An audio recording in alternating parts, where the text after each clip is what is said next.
Okay, so what we're doing today is we're going beaver trapping. We're gonna set some drowning sets with some footholds, and I think a couple conibars. So what we're doing is we're by Floodwood, Minnesota. We're probably 30 minutes away, I think, and we're by a lake. The small lake has huge northern pike, so I bet I'll have a video coming soon about us fishing northern pike there. But what our situation here is, there's a chain of ponds, and we're going to trap one of them today. So what Dad's doing is he's taking the gear and my sister Hannah with the four-wheeler to the spot, drop her off, and he's gonna come back and get me. So I'm walking to try and meet him, so it's less of a ride. But we'll see you when we are setting up a trap. Okay, so here we're setting a 330 castor mound set. We got, it looked like right here he was kind of trying to already make a castor set, but we're gonna make our own castor set here. So there's some castor. It's a little bit of castor gland out of the beaver and an oil gland, and then as you can see, a little bit of water mixed in there, and I mixed it up. And so now we're gonna take a little bit of it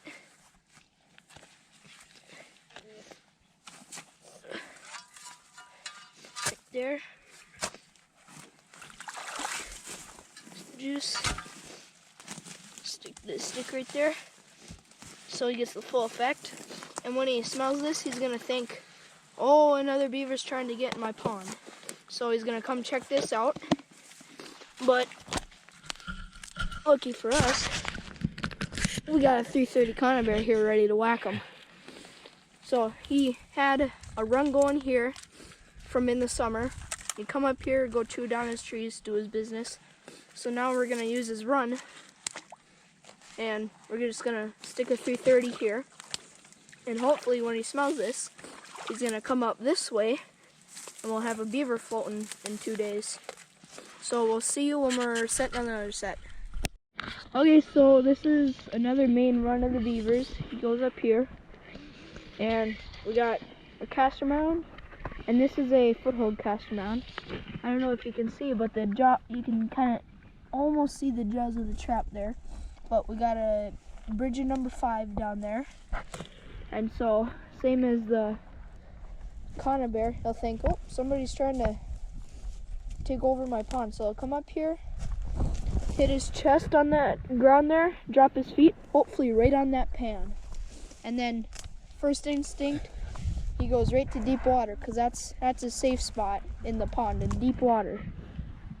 So, we got 2 car rotors down there. So when he goes down there, hopefully those rotors hold him down and he drowns. See, the water's kind of clearing up there. You can see the trap. So okay, well, we're here and we're checking traps, and as you can see, there's the beaver. We got fur and a Duke 330 conibar on the 330 bait set. So well, here's the hut. The water opened up a lot, so we were worried that the ice would freeze the sets, and if a beaver come like this, the set wouldn't go off. But obviously the water didn't freeze, so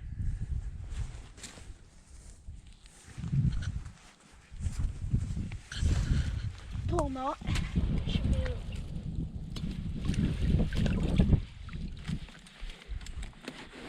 That's a little kit.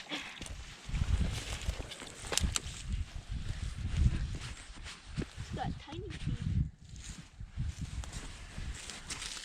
He was chewing on something before he got whacked. But, well, one down. We still got 2 more sets to check. We'll see you when we're across the dam. Okay, so we had nothing over there in that 330 set, but as you can see, there's no drowning lock on this wire and no sign of the foothold. So, see, it's heavy, ain't it? There's a beaver. It's an adult, it looks like.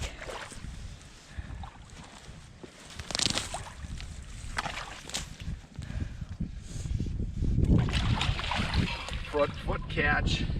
Just like we wanted.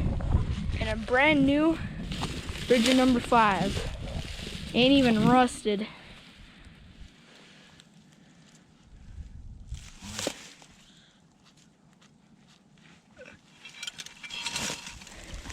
That's a big one. He's so skinny and long, it looks like an otter. We trapped this area last year.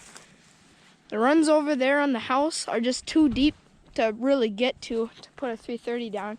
And then we found some really good bank ends over here, but they must have been abandoned because we did not catch anything. So, but that's quite a big beaver.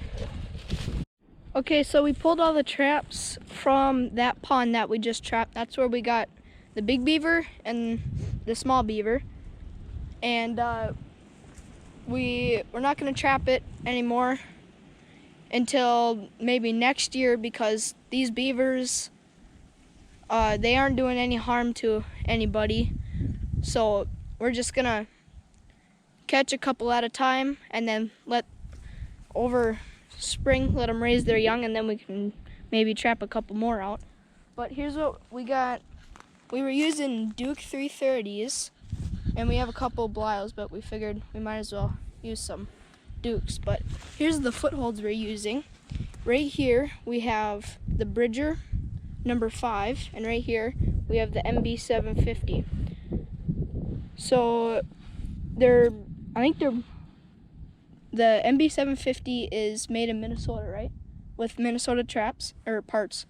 And then this Bridger is designed in Minnesota, but then it's made in Taiwan. You can see in the pan there. But when you order the Bridger, you can obviously see that we have a longer chain on the Bridger. And then the pans, you can see the Bridger has a way bigger pan, but the reason the MBs have a smaller pan is so you get the beaver's foot right on that pan and you have a better catch.